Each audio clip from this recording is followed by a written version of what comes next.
रिया को अगर वो ऐसे जिद पे अड़ी रही ना तो बहुत नुकसान होगा उसको भी और हमको भी। उसको समझाइए कि पवन शर्मा और बाकी लोगों के ऊपर से एक केस हटा ले।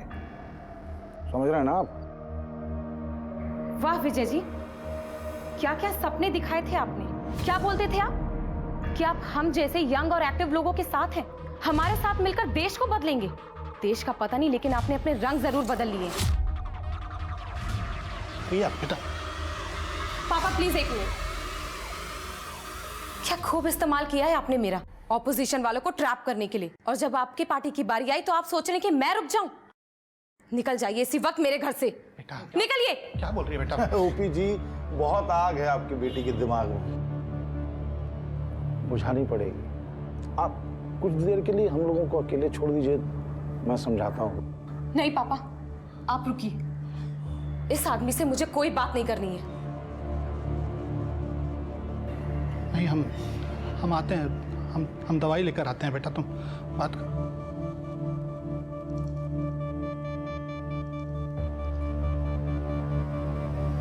देखो तुम, चल तेरी आग बुझाते हैं। Get lost cheap man. तुम्हें क्या लगता है तुम्हारे उस मनहूस फार्म हाउस में वापस चली जाऊंगी मैं? इतने झूठे वादे किए तुमने मुझसे, क्या से क्या बना दिया मुझे। बनाया तो तुम्हारा वीडियो भी हमने, भूल गई? ये देखो 5 सेकंड में वायरल हो जाएगा। तुम्हारी इज्जत, तुम्हारी रेपुटेशन और तुम्हारा ये एक्टिविस्ट वाला टैग सब खत्म हो जाएगा।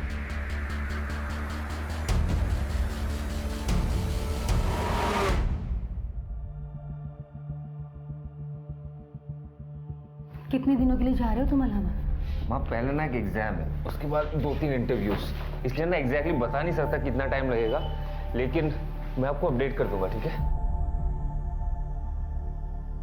आशीर्वाद दे माँ कि मैं सक्सेसफुल हो जाऊं। मेरा आशीर्वाद हमेशा तुम्हारे साथ है। चलता हूँ।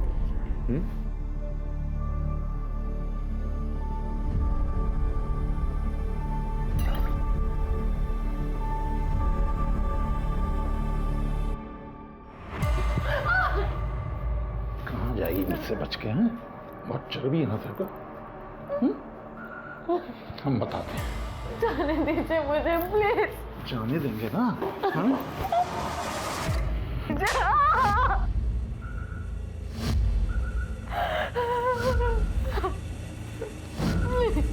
तुमको जाने दें? हाँ?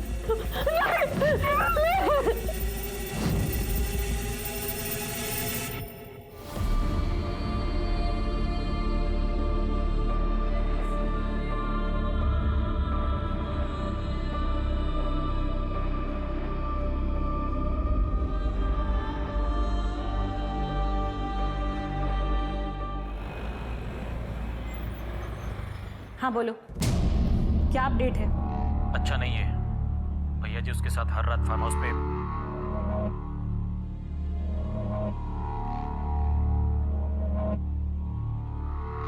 हम आधे घंटे में पहुंचने तैयार है ना? नहीं आऊंगी मैं। क्या बकवास कर रही है? बकवास नहीं है, इसे मेरी वार्निंग समझ। थक गई हूं तुझसे।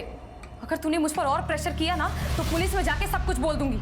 रिया, जो तू कर रही है ना, तेरी इज्जत का जुलूस निकालूंगा सबके सामने में। तुझे जो करना है तू कर ले, मुझे कोई फर्क नहीं पड़ता, समझा?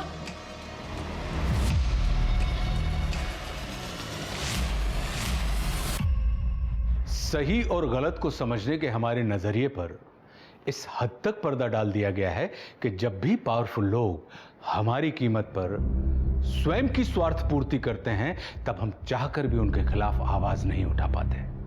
परिणाम स्वरूप मासूम और कानून की राह पर चलने वालों को इसकी सबसे बड़ी कीमत चुकानी पड़ती है। इस सब में सबसे ज्यादा इस्तेमाल औरतों का होता है, क्योंकि कुछ पावर करप्ट लोग औरत को व्यक्ति नहीं वस्तु समझते हैं। मन भरने तक इनका इस्तेमाल करते हैं और मन भर जाने के बाद उन्हें अपने रास्ते से उठाकर अलग कर देते हैं।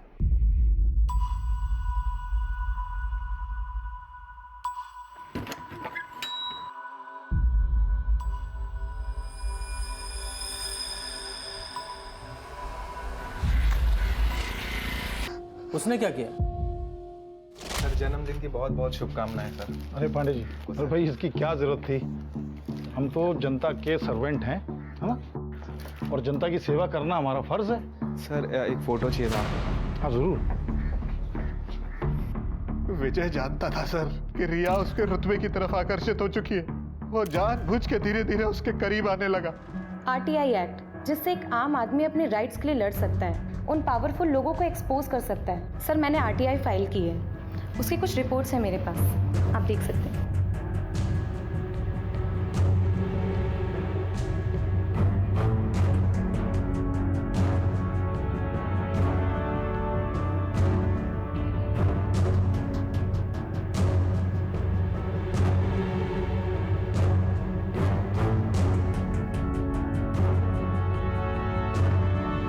विजय ने 2 साल पहले रिया से शादी का वादा किया था सर, लेकिन कभी वादा अपना पूरा नहीं किया। रिया को एहसास हो गया था सर कि उसे बेवकूफ बनाया जा रहा है, उसका इस्तेमाल किया गया है। और रिया ने जब रिश्ता तोड़ना चाहा ना सर, तब उसने। तुम्हें क्या लगता है तुम्हारे उस मनहूस फार्म हाउस में वापस चली जाऊंगी मैं? इतने झूठे वादे किए तुमने मुझसे, क्या से क्या बना दिया मुझे। बनाया तो तुम्हारा वीडियो भी हमने, भूल गई? ये देखो 5 सेकंड में वायरल हो जाएगा।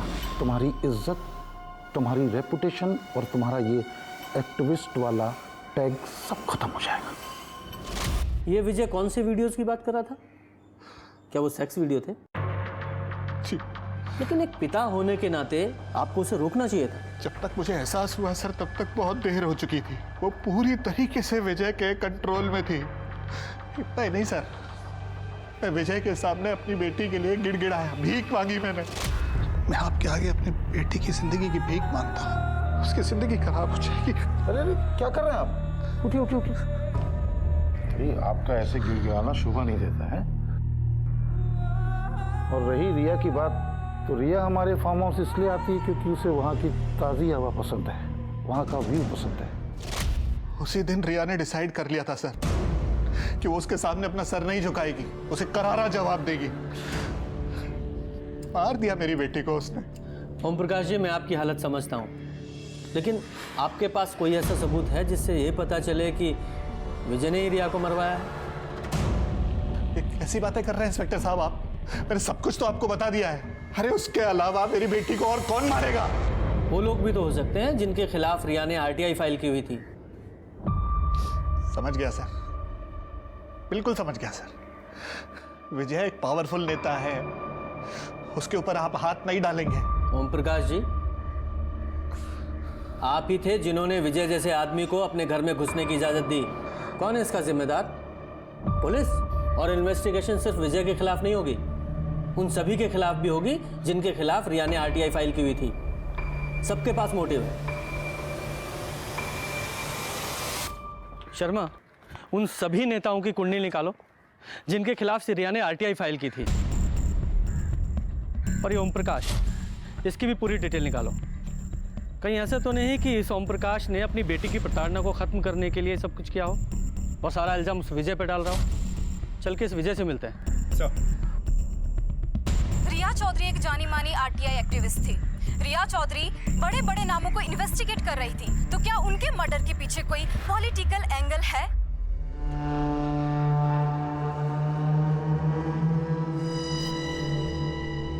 हेलो बंटी, बड़ी प्रशंसा हो रही है मीडिया में तुम्हारी। Good job. कुछ मिला कभी उसको? नहीं नहीं, अगर कुछ मिलेगा भी तो सीधा इशारा नेताजी की तरफ ही जाएगा।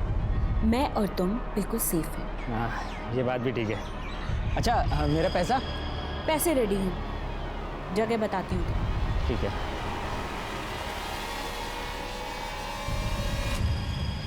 क्या रिया का मर्डर हो गया? कैसे हुआ? कब हुआ?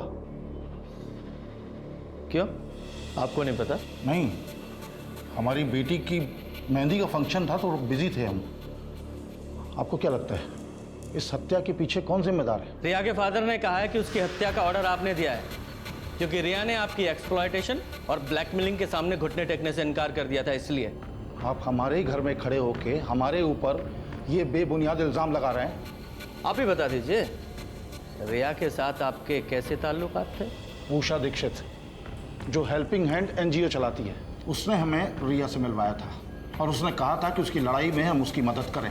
तो बस एक बार रिया से अपने ऑफिस में मिले थे हम। आरटीआई एक्ट, जिससे एक आम आदमी अपने राइट्स के लिए लड़ सकता है, उन पावरफुल लोगों को एक्सपोज कर सकता है। सर, हमें इस एक्ट के जरिए समाज को करप्शन फ्री समाज बना सकते हैं। Very good. रिया प्रतिभाशाली लड़की थी, हमारी पार्टी भी करप्शन के खिलाफ लड़ रही है, तो हमने रिया का साथ दिया। लेकिन रिया के फादर का ये कहना है कि आप ही हैं जो... देखिए, उनके फादर ऐसा क्यों कह रहे हैं हमें नहीं मालूम। ना तो हमने कभी रिया का फायदा उठाया और ना ही कोई ब्लैकमेल किया और ना ही कोई अश्लील वीडियो बनाया। आपको किसी पे शक है? पवन शर्मा जी हमारी पार्टी के ही हैं। रिया ने कुछ ही हफ्ते पहले उनके खिलाफ केस किया था और उन्हें लगता था कि रिया को हमने ये सब करने के लिए कहा है, और उन्होंने सबके सामने धमकी दी थी कि अगर हमने रिया को नहीं रोका तो हमारे लिए और रिया के लिए ठीक नहीं होगा। तो आप चाहें तो त्रिपाठी जी से पता कर सकते हैं, हमारी पार्टी के चीफ हैं वो। भैया जी, वो मेहंदी की रस्म के लिए भाभी जी बुला रही हैं आपको। और कोई सेवा? जी फिलहाल तो नहीं, लेकिन केस में अगर कोई नई डेवलपमेंट हुई तो जरूर आएंगे आपके पास। जरूर।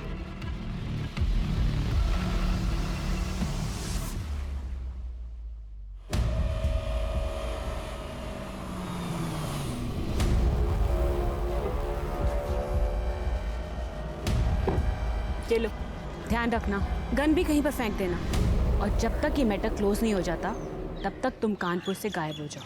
ठीक है।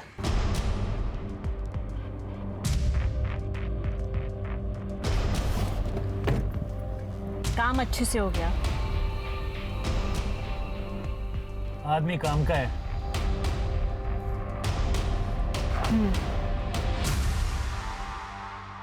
सर, रिया की पोस्टमार्टम रिपोर्ट आ गई है। रिया की मौत एक्सेसिव ब्लीडिंग की वजह से हुई थी। सर, 5 गोलियां तकरीबन 1 फीट की दूरी से चलाई गई थी। रिया को गोली छाती और पेट पे लगी थी। सर, रिया सेक्सुअली एक्टिव थी, लेकिन फोर्स सेक्स के कोई साइंस नहीं है। उसकी डेथ ऑन द स्पॉट हो गई थी 3 जुलाई के तकरीबन 9:45 बजे। और सर, बैलिस्टिक के मुताबिक माउजर गन का इस्तेमाल किया गया था। माउजर? शहर के जितने भी गन सप्लायर हैं सबसे पता करो। Yes sir. सर, कोई भी सीसीटीवी फुटेज नहीं मिली। एक ही कैमरा है उस गली के एंड पर, वो भी काम नहीं करता। सर, मैंने उन सभी केसेस को बहुत अच्छे से चेक कर लिया है जिनमें रिया इन्वॉल्व थी। सर, पवन शर्मा के साथ बाकी सभी पॉलिटिशियंस और बिल्डर के पास रिया को मारने का मोटिव तो है। कोई और अपडेट है? सर, एक इंटरेस्टिंग अपडेट है। एक ऐसा इंसान है जो रिया के साथ कनेक्टेड है। हमारी 10 साल की नौकरी से हमें बेइज्जत करके निकाल दिया, वो भी उस काम के लिए जो हमने किया ही नहीं था। वो कैसे? साइना मैडम भैया जी से हमेशा शिकायत करती रहती थी कि भैया जी रिया को ज़्यादा वक्त देते हैं। भैया जी ने प्रॉमिस भी किया कि रिया से दोबारा नहीं मिलेंगे, लेकिन वो फिर भी मिलते रहे। हर दूसरे दिन रिया को भैया जी अपने फार्म हाउस पर ले जाते थे, और वहाँ क्या होता है वो तो सबको पता है। साइना मैडम को भी इस बात का पता चल गया, तो भैया जी को लगा कि साइना मैडम को हमने सब कुछ बताया है। इतनी छोटी सी बात के लिए वो हमें काम से निकाल दिए। सच बोल रहे हैं भैया जी, मैडम जी को कुछ नहीं बोले हैं हम। अच्छा, पांडे, ये आदमी अगर हमारे सामने दोबारा आए ना, गोली मार देंगे साले को। भैया जी, लगे उसको। ए, तुम्हारे भैया जी के सिर्फ यही 2 अफेयर हैं या पूरी लिस्ट है? भैया जी केवल भ्रष्ट ही नहीं बल्कि लड़कीबाज भी हैं। 5 साल पहले साइना मैडम थी, 2 साल पहले रिया आई तो उसके पीछे लग गए। अच्छा, एक बात बताओ, तुम्हें ये पता है कि ये शाइना का खबरी कौन है? हमें लगता है पांडे जी। ये विजय श्रीवास्तव का पीए पांडे, वही ना? जी, साइना मैडम के बंगले पर हमने कई बार पांडे जी को आते जाते देखा है। तो पांडे जी का वहाँ होने का कोई मतलब नहीं है, क्योंकि भैया जी साइना मैडम से डायरेक्टली डील करते हैं। इस बात का कोई सबूत है तुम्हारे पास? जी नहीं सर। ठीक है, फिलहाल तुम जाओ। ठीक है सर। शर्मा, ये शाइना और पांडे, इन दोनों के कॉल रिकॉर्ड्स निकालो। अगर ये ड्राइवर अमित सच बोल रहा है तो हो सकता है विजय रिया को ब्लैकमेल कर रहा हो, उसके साथ जबरदस्ती कर रहा हो, क्योंकि रिया के फादर ने भी हमें कहा था कि वो उसे सेक्स वीडियो दिखाकर उसे ब्लैकमेल कर रहा है। साइबर सेल में जाओ और विजय का आईपी एड्रेस निकालो और चेक करो कि इसने ईमेल में या क्लाउड में इस तरह का कोई मटेरियल सेव करके तो नहीं रखा है। सर, मुझे राहुल को याद दिलाना है कि कुछ ही दिनों में आपकी पहली बरसी है। वैसे मुझे उसे याद दिलाने की कोई जरूरत नहीं। हम दोनों तो दिन रात उस दिन को ही याद करते हैं। ऐसा लगता है जैसे कि कल की ही बात। गुरुजी, आपसे बहुत कुछ सीखने को मिलता है। आप सब सब्जेक्ट एकदम आसान बना देते हो।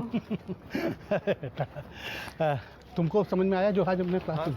ठीक है, उसको फिर से रिवाइज कर लेना। प्रणाम। खुश रहो, खुश रहो बेटा, खुश रहो। क्यों बे? बुढ़ापे में जवानी छा रही है तुझे? लड़कियों पे गंदी नजर डालता है, उनको गंदी नजर से देखता है। अरे कॉलेज में फ्रॉड करता है? हाँ? अरे आप लोगों को कोई गलत फहमी हुई है। हम झूठ बोल रहे हैं? मेरी बहन झूठ बोल रही है। बता बेटा तेरे साथ क्या? बता। हमारी बहन बेटियों पे गलत नजर डालते हो। चलो पीछे, पीछे हो जाओ, चलो पीछे। देखो तमीज से बात करो, तमीज से बात करो, वरना मैं। वरना क्या? तू देवता है? अरे पुजारी कौन सी बाबा के? उसको साइड ले। चल पीछे। मैंने को अरे ये क्या कर रहे हो? अरे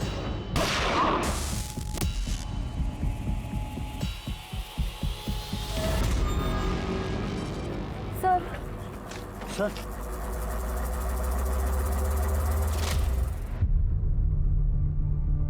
राहुल ने ठान। सर, ये शायना हुसैन और पीए पांडे पिछले कुछ महीनों से लगातार टच में है और पिछले कुछ दिनों से ये शायना एक हिस्ट्री शीटर बंटी सिंह से भी कांटेक्ट में है। Very interesting. इस केस में तो नए नए मोड़ आते जा रहे हैं। ये शायना और पांडे को उठाओ और साथ ही साथ ये बंटी, उसके खिलाफ लुकआउट नोटिस जारी कराओ। सर। शायना जी, अल्ताफ बंदूक वाला आपकी बहुत तारीफ कर रहा था। कह रहा था बंदूक खरीदते वक्त आपने उसके साथ कोई बार्गेन ही नहीं किया। आप किस अल्ताफ की बात कर रहे हैं? और मैंने कोई भी गन खरीदने की कोई बात नहीं करी। वही गन की बात कर रहा हूँ जिस गन से रिया का मर्डर हुआ। ठीक वैसी ही गन आपने खरीदी थी। ये आप कैसी बातें कर रहे हैं जिसका कोई सर पैर ही नहीं है? और भला मैं रिया को क्यों मारने की कोशिश करूंगी? आपके कॉल रिकॉर्ड्स हैं, अच्छे से चेक कीजिए। बंटी सिंह एक हिस्ट्री शीटर। रिया के मर्डर से एक हफ्ते पहले से आप उसके टच में थी और रिया के मर्डर के कुछ घंटों बाद तुमने उसे कॉल किया था। उसके बाद उसका फोन स्विच ऑफ हो गया। मैडम, आपकी ये पीआर स्किल्स पुलिस स्टेशन में नहीं चलेंगे।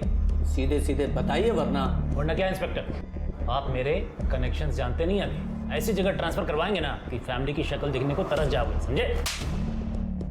मेरे पुलिस स्टेशन में मुझे धमकाएगा? रुक जाइए पांडे जी आप। सर मैं बताती हूँ। हाँ, ये बात सच है कि मैंने रिया को मारने के लिए सुपारी दी थी।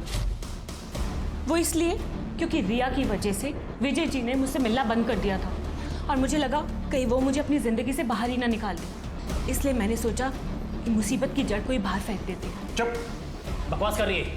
भैया जी को फंसाने की साजिश कर रही है। हमने आपसे कहा ना, जब हम यहाँ पर हैं हमसे बात कीजिए। इसकी बात क्यों सुन रहे हैं आप? तू यहाँ बैठकर बकवास नहीं करेगा। तू ये बता कि तेरा इसके साथ अफेयर है या नहीं? क्या अफेयर? शर्मा, ये ऐसे नहीं बोलेगा। अपने तरीके से इसे उगलवाओ। चलिए। नहीं, मैं बता रहा हूँ। हाँ, मैं मानता हूँ कि मेरा इसके साथ अफेयर है और ये भी मानता हूँ कि भैया जी औरतों का इस्तेमाल करके छोड़ देते हैं।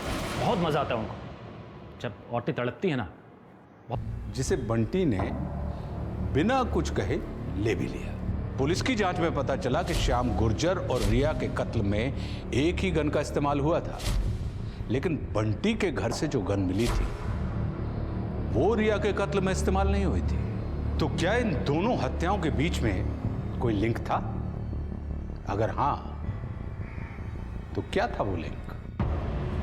लेकिन सर, मुझे समझ में नहीं आ रहा इन दोनों में कनेक्शन क्या हो सकता है। श्याम गुर्जर तो एक गुंडा है जो कि रूलिंग पार्टी का मेंबर है और हफ्ता वसूलने के लिए बहुत फेमस है।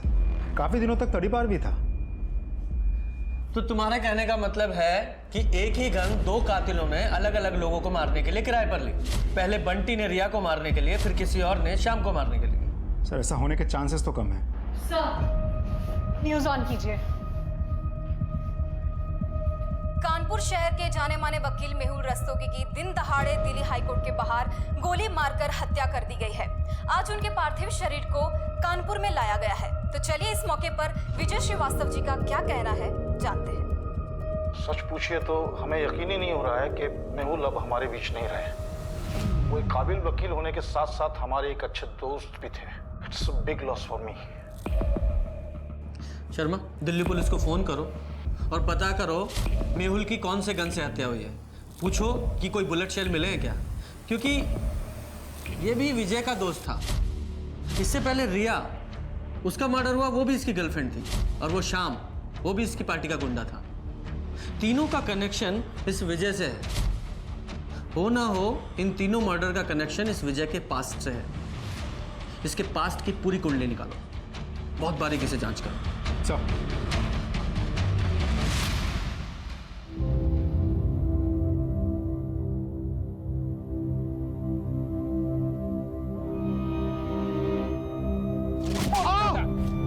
अरे ये क्या कर रहे हो? अरे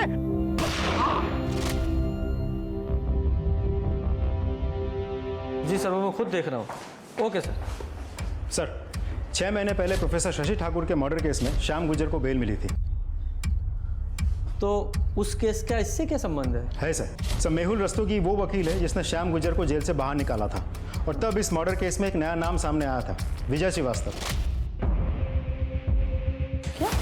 विजय श्रीवास्तव? जी सर, इस मर्डर केस में 2 और भी अक्यूज थे। वैसे तो देखने में ये दोनों मौतें एक्सीडेंट लग रही हैं, पर हो ना हो ये मर्डर भी हो सकते हैं। और अगर ये मर्डर हैं तो ये बदले की भावना से भी किए गए हो सकते हैं। हो सकता है शशि ठाकुर के परिवार का कोई सदस्य इसमें शामिल हो। सर, शशि ठाकुर के परिवार के बारे में मैंने पता किया। प्रोफेसर शशि ठाकुर की मौत के बाद उस घर में अभी उनकी बीवी और बेटे रहते हैं। उन दोनों माँ बेटों को पुलिस स्टेशन में बुलाओ, तब तक मैं इस विजय श्रीवास्तव से मिलता हूँ। जी सर। ये सब झूठ है। शशि ठाकुर के मर्डर से हमारा कोई लेना देना नहीं है। तो फिर शशि ठाकुर मर्डर केस में आपका नाम क्यों आया था? देखिए, शशि ठाकुर ने क्लेम किया था कि उसने एक बहुत बड़े स्कैंडल का भांडा फोड़ दिया है। गवर्नमेंट ने यूनिवर्सिटी की एक्टिविटी के लिए एक बहुत बड़ा फंड रिलीज किया था।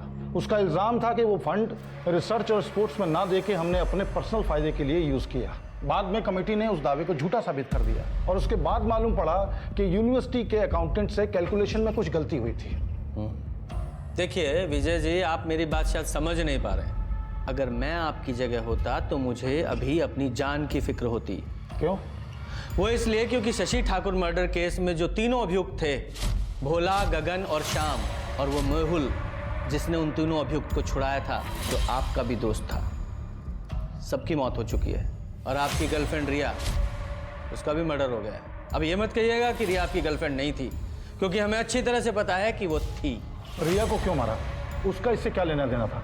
क्योंकि रिया आपके करीब थी, और शायना को जब हमने पकड़ा तो उसने कहा कि रिया को मारने की सुपारी उसने दी थी, और जब हमने उस सुपारी किलर को पकड़ा तो उसका कहना था कि उसने रिया को नहीं मारा। 1 मिनट के लिए हम मान लेते हैं कि वो सही बोल रहा है, तो फिर रिया को मारने वाला कौन हो सकता है? वही आदमी जिसने बाकी सबको मारा है। आपके लिए वार्निंग है, सुरक्षित रहिए और चौकन्ना भी। लगा हुआ है। पड़ोसियों ने बताया कि 1 साल पहले जब शशि ठाकुर की मौत हुई थी, माँ और बेटे तुरंत गायब हो गए थे। वहाँ से आसपास से कोई नंबर वगैरह मिला क्या उनका? सर, फ़ोन नंबर तो मिला, लेकिन सर्विस प्रोवाइडर के हिसाब से वो नंबर पिछले 1 साल से बंद पड़ा है। देखो शर्मा, ऐसे कोई गायब नहीं होता, कोई रीज़न होता है उसका। एक काम करो, आधार कार्ड और पैन कार्ड से उनको ट्रेस करने की कोशिश करो। देखो, यूनिवर्सिटी ने शशि ठाकुर को कोई ग्रेचुइटी, कोई पेंशन तो दी होगी ना, और वो किसी अकाउंट में क्रेडिट हुई होगी, वहाँ से पता करो। माँ बेटे ज़रूर मिल जाएंगे। Right sir. टीएचपी कॉलेज में स्टूडेंट ने लेट प्रोफेसर शशि ठाकुर की पहली बरसी पे एक सभा का आयोजन किया है। हम आपको बता दें कि 1 साल पहले शशि ठाकुर की कैंपस के बाहर दिन दहाड़े गोली मारकर हत्या कर दी गई थी। शशि ठाकुर अपने स्टूडेंट के बीच काफी पॉपुलर प्रोफेसर थे।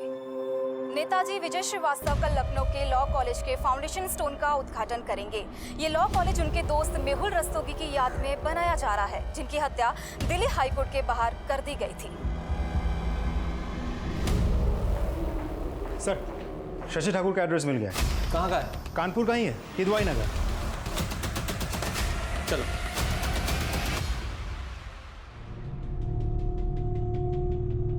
ये आखिरी एग्जाम है माँ। अपना ख्याल रखना बेटा। एग्जाम खत्म होते ही आ जाऊंगा, 2 दिन में। उसके बाद हम सेलिब्रेट करेंगे, पापा के सारे फेवरेट डिशेस खाएंगे। टेंशन मत लो माँ, ये एग्ज़ाम थोड़ा सा डिफिकल्ट है, चलता हूँ।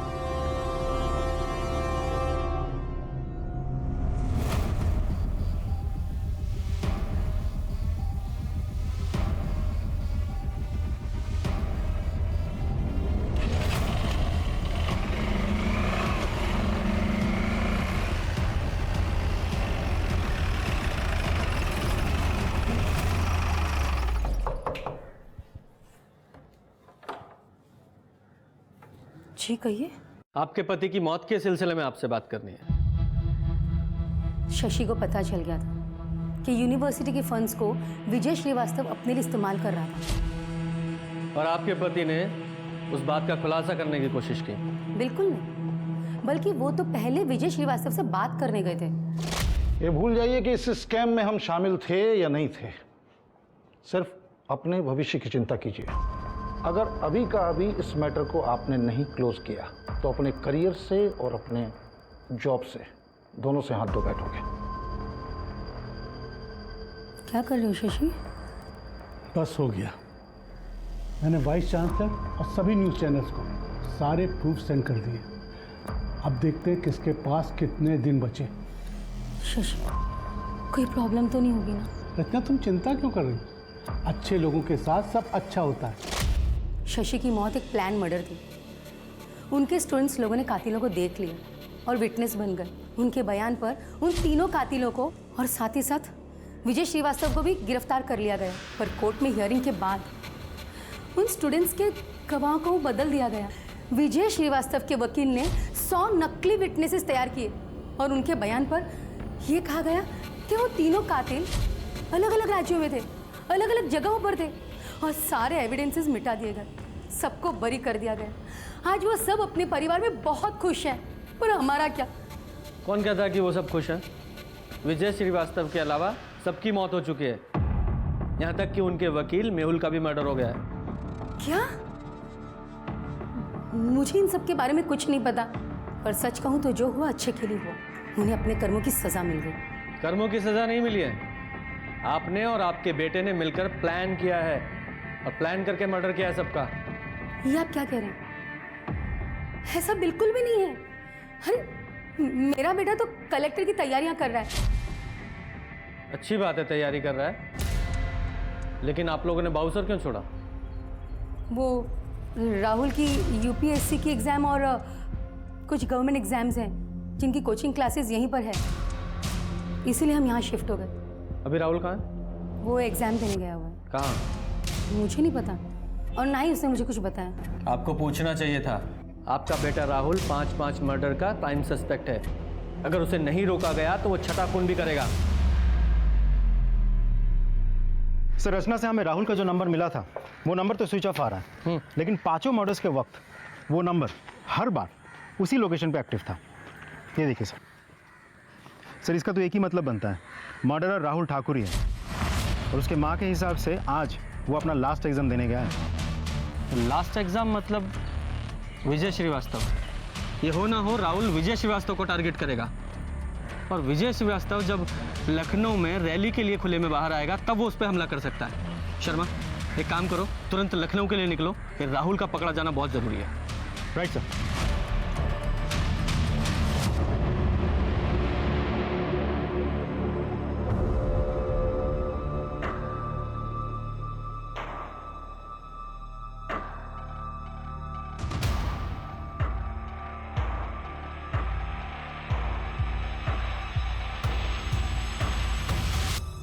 ये कौन सा नंबर से कॉल कर रहा है तू मुझे?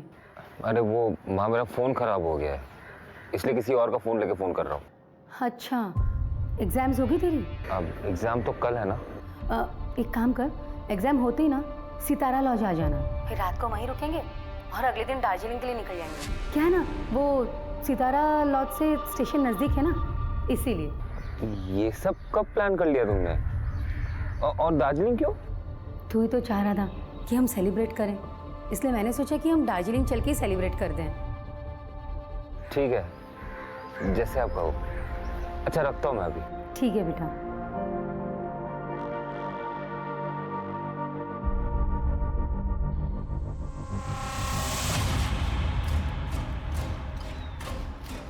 कोई नजर आया?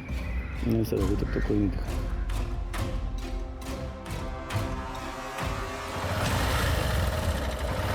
अरे नेताजी आ गए।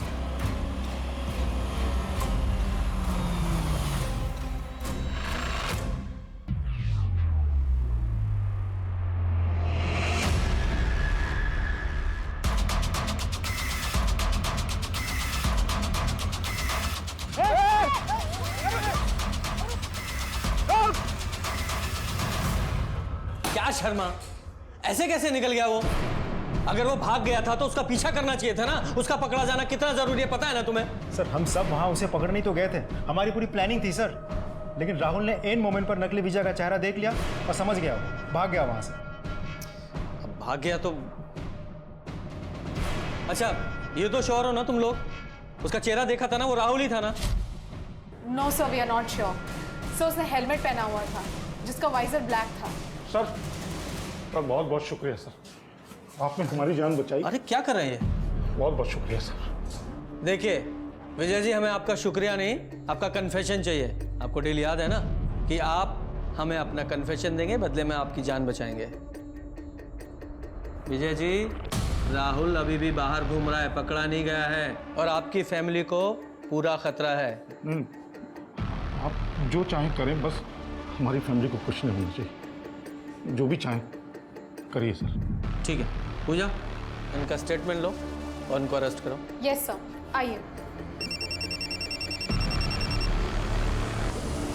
हेलो, हाँ हाँ बोलिए, क्या?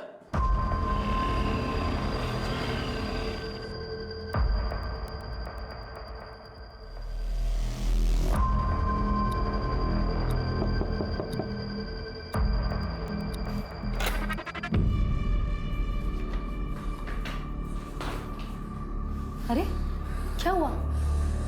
एग्जाम अच्छा नहीं हुआ क्या? बहुत बुरा हुआ है माँ। कोई बात नहीं, दोबारा दे देना। मैंने ना खाने का ऑर्डर दिया हुआ है, बस अभी आता ही होगा। खाना खा के आराम कर लेना, ठीक लगेगा। लगता है खाना है।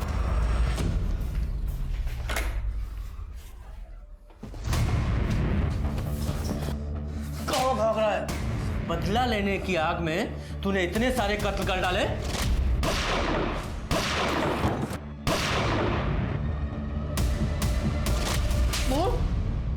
मुझे बिल्कुल भी एहसास नहीं हुआ कि तू एग्जाम्स की आड़ में अपने पिता के कातिल का कत्ल करेगा। ये तो जब मुझे पुलिस ने सबूत दिखा, तब भी मुझे विश्वास नहीं हुआ कि तू ऐसा भी कुछ कर सकता। इसलिए तुमने मुझे धोखा दे दिया। मैं आपका बेटा हूं मां। धोखा मैंने नहीं, तूने दिया है मुझे और अपने पिता को। तूने अपने पिता के कातिलों का कत्ल किया, तू भी एक कातिल है। मुझे माफ कर देना इन सब चीजों के लिए। ले जाइए इसे यहाँ से। इस कहानी में हमने देखा कि दो औरतों के साथ कैसा बर्ताव किया जा रहा था। एक जिसमें हिम्मत ही नहीं थी कि वो बुराई के खिलाफ खड़ी हो सके या अपनी आवाज उठा सके। वहीं दूसरी ओर शाइना थी जिसे पावर और पैसे की भूख थी, जिसकी वजह से वो खुद औरत होते हुए भी दूसरी औरत को मारने से भी नहीं चूकी। एक और औरत थी, रचना ठाकुर, जो अपने पति को खो चुकी थी, जिसके साथ गलत हुआ था, जिसके पास हर वो कारण था जिसकी वजह से वो सभी नियम कानून तोड़ सकती थी, लेकिन फिर भी उसने सच्चाई और कानून का रास्ता अपनाया। हमारे देश को रचना जैसी बहादुर औरतें और माताओं की जरूरत है, और हमें यह समझने की जरूरत है कि गलत करना पाप है, पर गलत को सहन करना उससे भी बड़ा पाप है। अब मैं आशुतोष राणा विदा लेता हूं आपसे। कल फिर मिलेंगे एक ऐसी ही कहानी के साथ जो आपको रखेगी सतर्क और जिंदगी को सुरक्षित। तब तक अपना और अपनों का ध्यान रखिए और देखते रहिए क्राइम पेट्रोल सतर्क।